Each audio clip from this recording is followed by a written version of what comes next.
नमस्कार, games of गद्दी आप देख रहे हैं। आपके साथ मैं हूं चांदनी धवन और बात करेंगे पूर्वांचल की 57 सीटों के लिए छठे चरण का घमासान जारी है। मिशन पूर्वांचल को फतह करने के लिए बीजेपी के दिग्गज नेता पूर्वांचल की जंग में कूद चुके हैं। पीएम मोदी ने महाराजगंज और बलिया में बड़ी जनसभा की, साथ ही विपक्ष पर परिवारवादी का आरोप लगाकर जमकर निशाना साधा। वहीं सीएम योगी आदित्यनाथ ने देवरिया में बीजेपी प्रत्याशियों के लिए वोट मांगे और जिले में सुरक्षा का भरोसा दिलाया।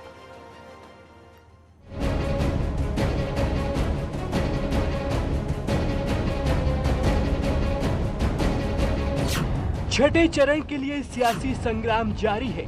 पूर्वांचल की कमान संभाले पीएम मोदी और सीएम योगी ताबड़तोड़ रैलियां कर रहे हैं। बलिया में बड़ी जनसभा को संबोधित करते हुए पीएम मोदी ने विपक्ष पर परिवारवादी होने का आरोप लगाया, साथ ही एक के बाद एक प्रहार भी किए। गौर परिवारवादियों ने यूपी की कानून व्यवस्था को बर्बाद कर दिया था कि बलिया के हमारे व्यापारी, हमारे कारोबारी भूल नहीं सकते कि कैसे उनका पैसा गुंडे बदमाश छीन करके ले जाते थे। गौर परिवारवादियों ने अपने शासन में सिर्फ और सिर्फ अपनी तिजोरी भरी, आपके क्षेत्र के विकास पर ध्यान नहीं दिया। यही नहीं, इससे पहले पीएम मोदी ने महाराजगंज में भी सभा की। इस दौरान उन्होंने परिवारवाद को लेकर विपक्ष पर जमकर निशाना साधा। पीएम मोदी ने परिवारवादियों पर यूपी को पीछे धकेलने का आरोप लगाया। पीएम ने कहा कि परिवारवादियों ने केवल अपने परिवार का भला किया है। गौर परिवारवादी जब सत्ता में आते हैं तो भ्रष्टाचार के जरिए अकूत संपत्ति बनाते हैं। वो खुद के लिए, अपने कुनबे के लिए नोटों के ढेर लगा देते हैं। इन परिवारवादियों की कोशिश रही है कि सारी सुविधाएं, सारे साधन उनके परिवार के लोगों के पास ही रहे। वो गरीब की परेशानी कभी नहीं समझते, गरीब की तकलीफ कभी नहीं देखते। दूसरी ओर देवरिया और गोरखपुर की कमान संभाले सीएम योगी ने बीजेपी प्रत्याशियों के लिए अलग अलग इलाकों में जनसभा की। देवरिया में राज्य मंत्री जयप्रकाश निषाद के इलाके रुद्रपुर में सभा को संबोधित करते हुए सीएम योगी ने विपक्ष पर दंगावादी होने का आरोप लगाया। भारतीय जनता पार्टी को वोट दिया। मुझे याद है 12 से 17 के बीच में जब प्रदेश में जगह जगह दंगे हो रहे थे, लार में भी कितनी बड़ी घटना घटित हुई थी।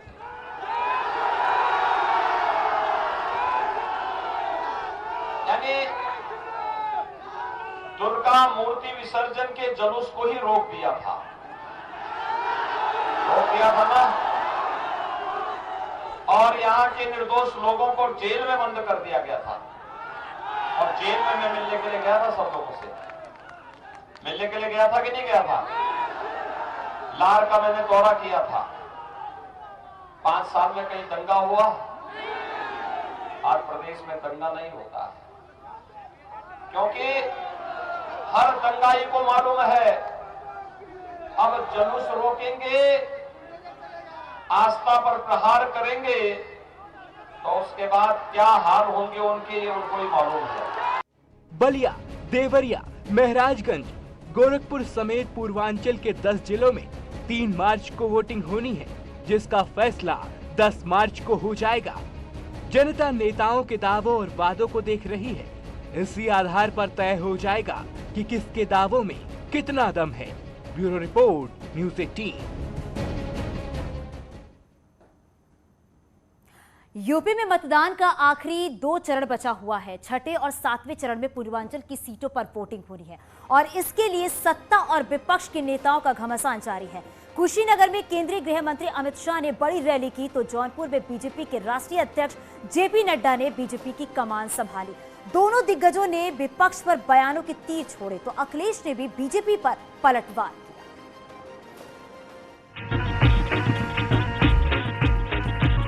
5 चरण का मतदान खत्म होने के बाद अब छठे और 7वें की लड़ाई जारी है। इन 2 चरणों में पूर्वांचल की सीटें हथियाने की कोशिश हो रही है।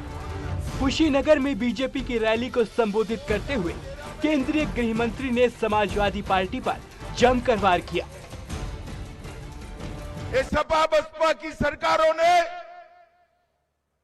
ये बहन जी बुआ भतीजा की सरकारों ने उत्तर प्रदेश को जातिवाद के जहर से बांट कर रखा था।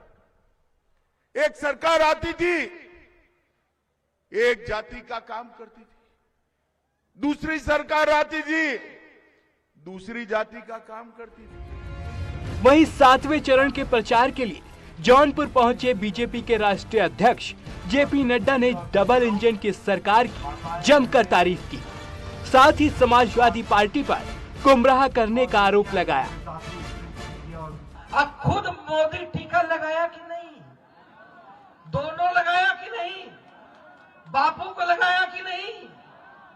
ऐसे लोग जो अपने तो टीका लगा लें और उत्तर प्रदेश की जनता को गुमराह करें, ऐसे लोगों को घर बैठाना है कि नहीं बैठाना है।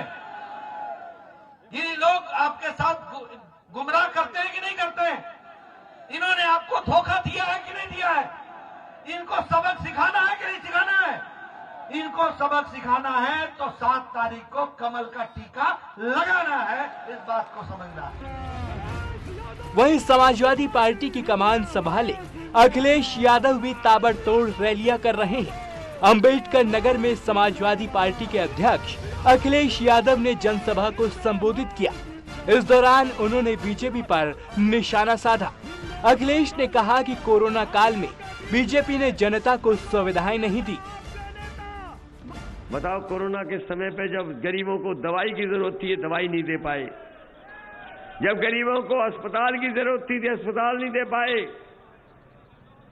और गरीबों के लिए ये ऑक्सीजन नहीं दे पाए, और जिसकी वजह से बहुत बड़े पैमाने पे लोगों की जान चली गई। याद है कि नहीं याद है। छठे चरण के पूर्वांचल के 10 जिलों की 57 सीटों पर अलग अलग दलों के प्रत्याशी किस्मत आजमा रहे हैं। अब 3 मार्च को जनता इन उम्मीदवारों की किस्मत तय कर देगी, जिसका 10 मार्च को फैसला आ जाएगा। Bureau report, news 18। और चलिए अब आपको बताते हैं कि 2017 के विधानसभा चुनाव में बीजेपी की क्या कुछ स्थिति थी और कितनी सीटें थी, वहां पर पूर्वांचल का क्या कुछ हाल था, ये जानना बहुत जरूरी है। और चलिए आपको ये समझाते हैं। पूर्वांचल की बात कर रहे हैं, 2017 विधानसभा चुनाव की बात कर रही हैं। 149 सीटें पूर्वांचल में, जिसमें से बीजेपी के खाते में 102 सीटें गई थी और जो वोट शेयर था वो 34.84% वोट शेयर से 102 सीटें जो थी वो बीजेपी के खाते में गई थी। अन्य की बात करें तो 16 सीटें गई थी और जो वोट शेयर था वो 14.43% था। एसपी की बात करते हैं तो 15 सीटें गई थी एसपी के खाते में और जो वोट शेयर था वो 21.59% ये वोट शेयर था एसपी का। बीएसपी की बात करें तो 14 सीटें गई थी बीएसपी के खाते में और जो वोट शेयर हम आपको दिखा रहे हैं वो 23.71% ये वोट शेयर है जो बीएसपी का हम आपको दिखा रहे हैं। वहीं कांग्रेस की बात अगर कर लेते हैं तो 2 सीटें जो है वो कांग्रेस के खाते में गई थी और 5.43% ये वोट शेयर था कांग्रेस का और उनके खाते में 2 सीटें गई थी। क्योंकि ये समझना बहुत जरूरी है और ये भी देखना समझना बहुत जरूरी है कि 2017 में क्या कुछ स्थितियां थी, ये जानना बहुत जरूरी है। अगर छठे चरण की बात करें तो आपको ये समझाते हैं कि 2017 में क्या कुछ स्थिति वहां पर थी, ये समझना बहुत जरूरी है क्योंकि इस बार स्थितियां बदली हैं। अब देखिए छठे चरण की बात करें तो 57 सीटें बीजेपी के खाते में, 46 सीटें गई थी। वोट शेयर उनका क्या था, 37.77% ये वोट शेयर था। बीएसपी के खाते में सिर्फ और सिर्फ 5 सीटें गई थी, तो चुनौतियां बहुत ज्यादा नजर आ रही हैं। वोट शेयर इनका था 22.99% था। अन्य की बात करें तो 3 सीटें गई थी खाते में और 13.9% के आसपास ये वोट शेयर था। एसपी की बात कर लेते हैं। 2 सीटें गई थी 2017 की विधानसभा पूर्वांचल की हम बात कर रहे हैं, तो चुनौतियां बहुत ज्यादा नजर आती है। कांग्रेस की बात करते तो 1 सीटें खाते में गई थी और ये वोट शेयर है। तो ये हमने आपको समझाया कि पूर्वांचल की क्या कुछ स्थितियां थी, 2022 में किस तरह की चुनौतियां नजर आ रही हैं। और यहां रुकेंगे एक छोटे से ब्रेक के लिए।